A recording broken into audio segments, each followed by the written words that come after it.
Olá, gente. Olha só com quem eu estou. Com ele, o grande doutor Wesley Campos. Ele que vai nos falar um pouquinho sobre essa patologia que é a úlcera péptica. Nos conta. A úlcera péptica é uma doença relacionada com as secreções ácidas, né? A secreção do tubo digestivo, principalmente o ácido clorídrico, tá? Que é produzido no estômago e ela pode ser tanto no duodeno quanto no estômago.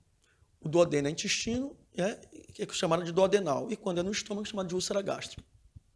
E quais são os tipos de úlceras pépticas? Basicamente essas duas. A gástrica, né, que é propriamente no estômago, e a duodenal, que é no começo do intestino. Doutor Wesley, e nos conta quais são as causas das úlceras pépticas?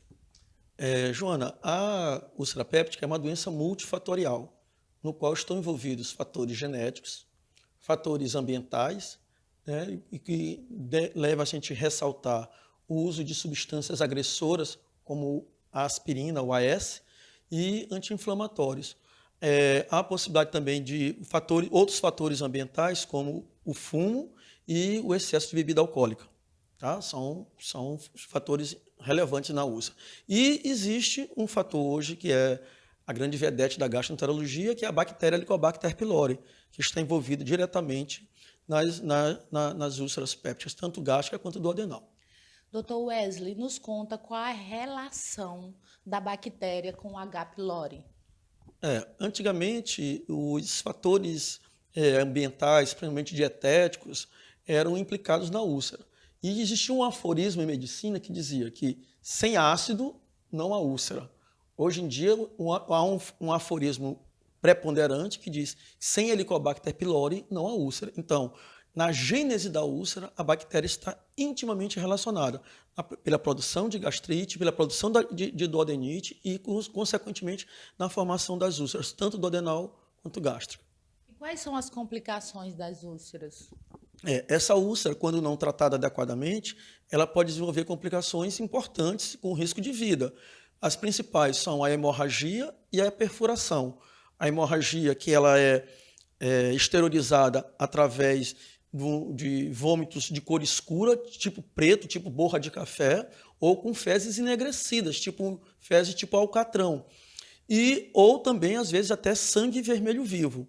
Tá? E a perfuração é um quadro muito mais grave, em que a perfuração se faz por interior da cavidade abdominal, em que o tratamento é cirúrgico, porque tem risco de vida, porque dá um processo inflamatório dentro da barriga chamado peritonite.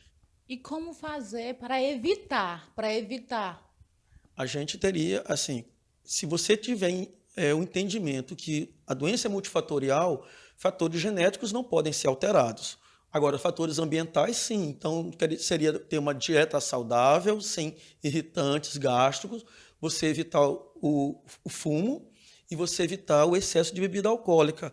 E também muito cuidado com as medicações, principalmente o AS e a aspirina. E toda vez que for feito o uso dessas medicações, seria interessante usar o que se chama de protetores gástricos, ou seja, substâncias que vão diminuir a acidez do estômago. Doutor Wesley, nos fala qual a importância dessa informação médica para a população.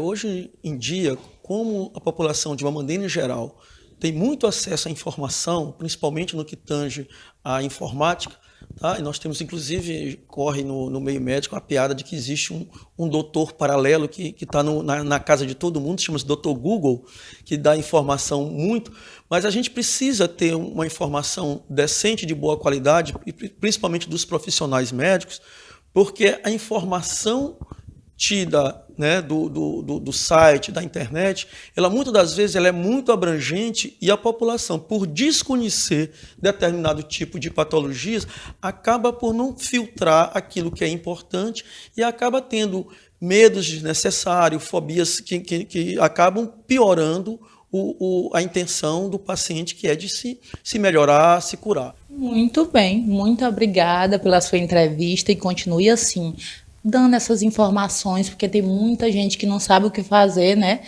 Tem uma doença desse tipo, uma patologia, e não sabe como proceder. Muito obrigada.